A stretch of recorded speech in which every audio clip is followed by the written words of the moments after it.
Alhamdulillah, salatu wassalamu ala rasulillah, la hawla wa la quwwata illa billah. Ada pertanyaan? Apa benar perbedaan kelompok yang selamat dengan kelompok yang 72 itu adalah perbedaan akidah, bukan amalan? Iya, betul. Betul ya. Kenapa ada Khawarij, aliran sesat pertama ini?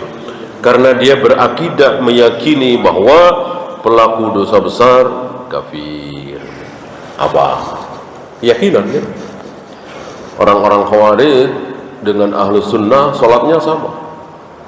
Sama-sama nggak pakai usolli, sama-sama nggak pakai kunut subuh, sama-sama sedekah di dada, dan seterusnya dan seterusnya.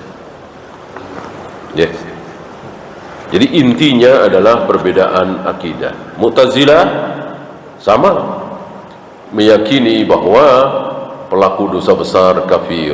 Ditambah Mu'tazilah meyakini ayat-ayat hadis-hadis yang tidak masuk akal harus ditakwil. Gitu. Bahkan ditahrif, dirubah-rubah maksudnya. Apa ini? Akidah, keyakinan. Apalagi Syiah Rafidah jelas. Syiah sholatnya nggak sedekah, kecil itu. Bahwa itu salah ya, tapi kecil. Syiah sholat nggak pakai salam, tapi nepuk-nepuk paha 3 kali. Kecil itu, kesalahan kecil. Yang besar apa? Meyakini bahwa Abu Bakar dan Umar itu pengkhianat. Gitu. Meyakini bahwa Al-Quran yang sekarang ini bukan Al-Quran yang asli. Sudah dirubah-rubah oleh Abu Bakar dan Umar. Yang asli nanti Mushaf Fatimah, 18.000 ayat kira-kira, 3 kali lipat dari ayat kaum muslimin hari ini. Al-Qurannya kaum muslimin yang cuma 6.000 sekian. Nah itu yang besar. Bahkan meyakini nanti ada suatu hari yang mereka sebut dengan hari Ar-Raj'ah.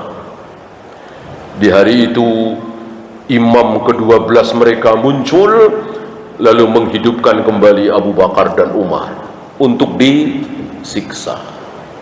Waliyadzubillah. Nah itu yang besarnya. Adapun sholat tidak sedekah, sholat pakai batu, kecil itu.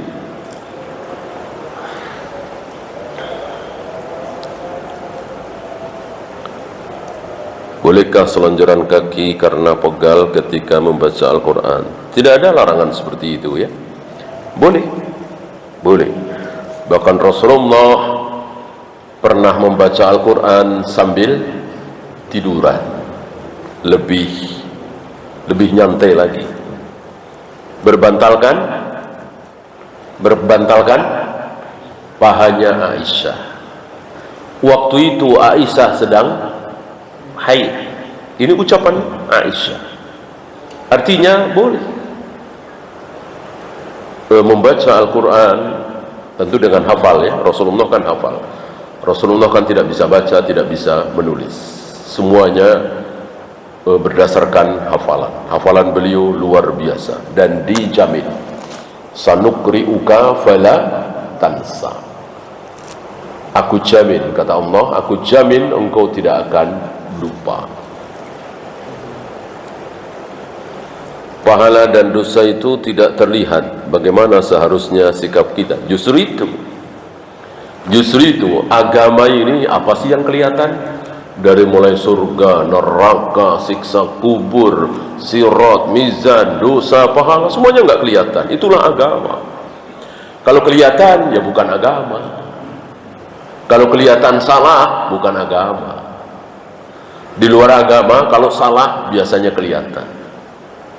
Kelihatan nih, salah nih. Kenapa? Baru 3 bulan, udah ambruk. Karena salah pondasinya. Kelihatan kan? Gitu. Cara jual beli itu begini. Salah omongannya. Buktinya nggak laku. misalnya. Tanaman ini nih mengandung obat untuk jantung misalnya. Benar atau salah? Ketahuan. Kalau agama tidak. Kalau ada yang mau nekat sholat maghrib 1 rakaat, habis itu ada apa dengan dia? Misalnya ada yang sholat maghrib 1 rakaat, ada apa dengan dia? Enggak ada apa-apa. Apa kemudian dia menjadi sakit-sakitan? Apa kemudian dia menjadi sengsara, kebelangsak? Enggak. Ya enggak, sholat itu juga enggak apa-apa. Ya. Maka orang mengatakan, kalau kami selama ini yang kami lakukan bid'ah, salah, enggak ada contoh dari Nabi, terancam neraka. Ini sudah kami lakukan puluhan bahkan ratusan tahun. Kalau salah, tentu kami sudah ditegur oleh Allah. Oh, batil ini. Yaitu yang mengatakan Allah punya anak. Udah berapa tahun? Udah berapa ribu tahun mereka mengatakan Allah punya anak. Nabi Isa itu, Yesus itu adalah anak Allah. Udah berapa ribu tahun? Nyantai-nyantai aja, tenang-tenang aja. Neraka itu nanti di akhirat. Hukuman itu nanti, bukan sekarang.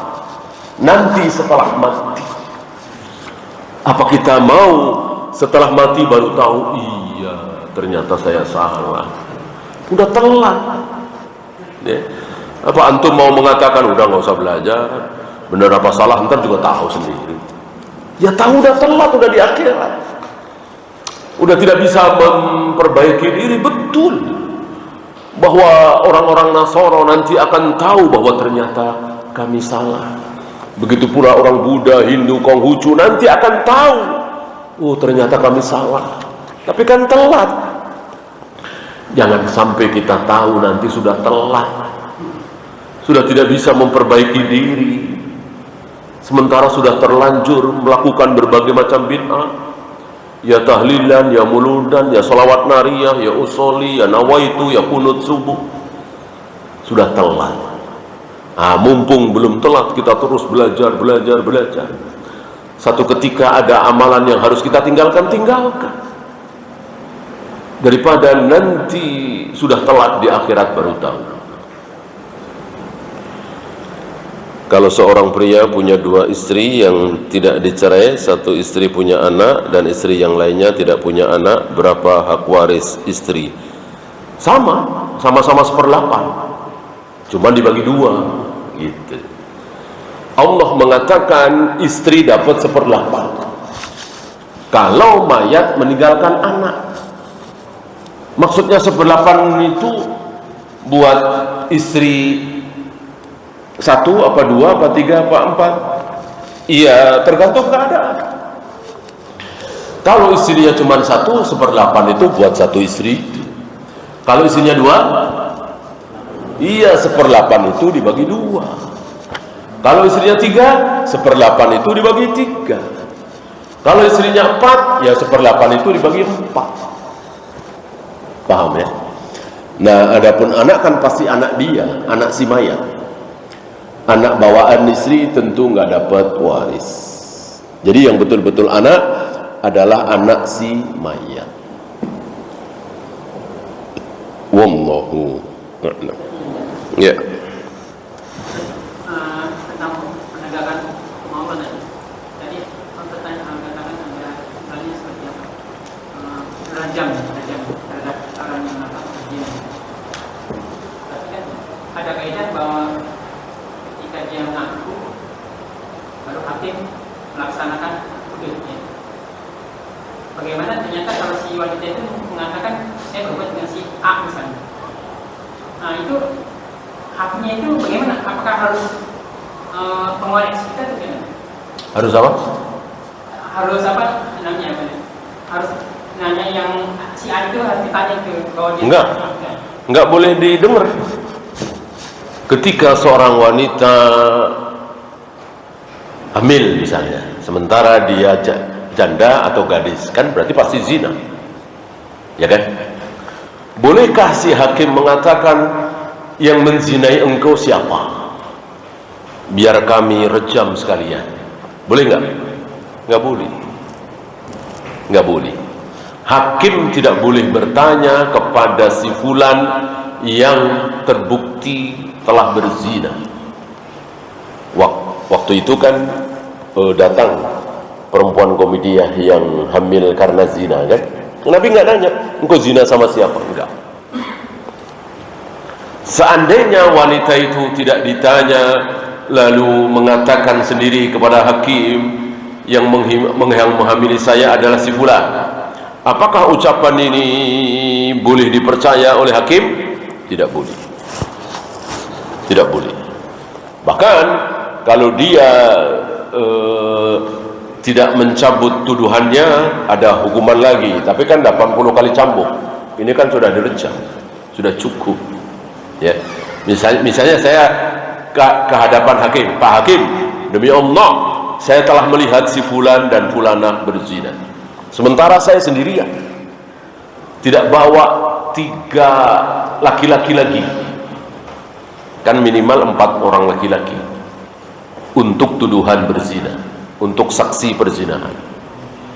Saya cuma sendiri, maka hakim bisa mengancam saya, Anda cabut tuduhan Anda atau kami cambuk Anda 80 kali. Berarti orang yang mengaku berzina di hadapan hakim tidak boleh ditanya, engkau zina sama siapa? Seperti Ma'iz, yang laki-laki Ma'iz. Ma'iz kan datang pada Nabi SAW mengaku telah berzina. Lalu Ma'iz direjam, dan Ma'iz tidak ditanya oleh Nabi, engkau berzina sama siapa? Wallahu a'lam. Habis.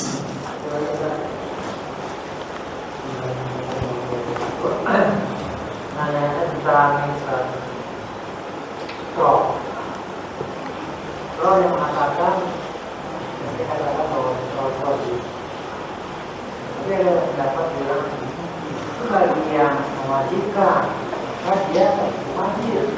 Tapi kalau yang tidak, dia tidak. Kalau begitu ya jangan sutroh aja, sekalian sholat. Sholat itu wajib bagi yang mewajibkan. Kalau si fulan nggak mewajibkan, ya sholat nggak wajib. Jenggot itu wajib bagi yang mewajibkan. Kalau nggak mewajibkan, ya rusak jadi agama itu ya. Kosok yang kita bukan Tuhan berhak mewajibkan dan tidak mewajibkan.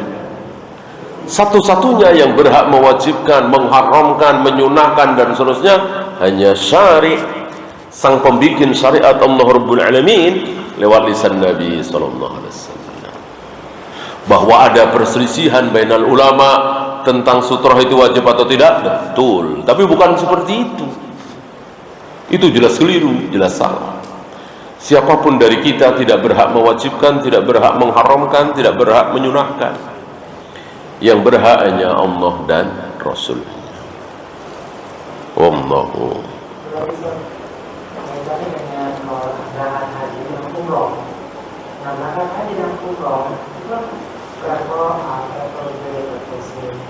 mereka punya aturan tersendiri seperti di pada saat pesawat mereka diundang, kemudian mereka memutuskan nanti beda. Itu saya boleh tanya, itu yang berdosa, dosa itu kalau jamaah kan tidak diterima. Itu dosa itu levelnya kalau ketika jamaah itu betul-betul awam, nggak tahu apa-apa, iya, dia sikah dengan ustadz yang ada di travel itu, iya. Tapi bagi antum yang sudah belajar, antum tahu ketika sebelum sejam atau setengah jam sebelum mendarat di Jeddah itu sudah melewati mikot, kok antum belum memakai pakaian ihram karena ikut-ikutan travel, ya antum berdosa. Tidak mengamalkan ilmu yang telah antum pelajari, kan? Travelnya jelas berdosa. Jamaahnya ikut berdosa kalau dia tahu, kalau mereka tahu. Ketika jamaahnya itu betul-betul awam, iya. Kan bagi orang awam dia sikok kepada ustadz yang dia sikoi. Jika salah, maka si ustadz yang memberikan fatwa inilah yang akan ditanya nanti. Wallahu a'lam. Habis kita akhiri. Subhanakallahumma bihamdika asyhadu an la ilaha illa anta astaghfiruka wa atubu ilaik. Assalamualaikum warahmatullahi wabarakatuh.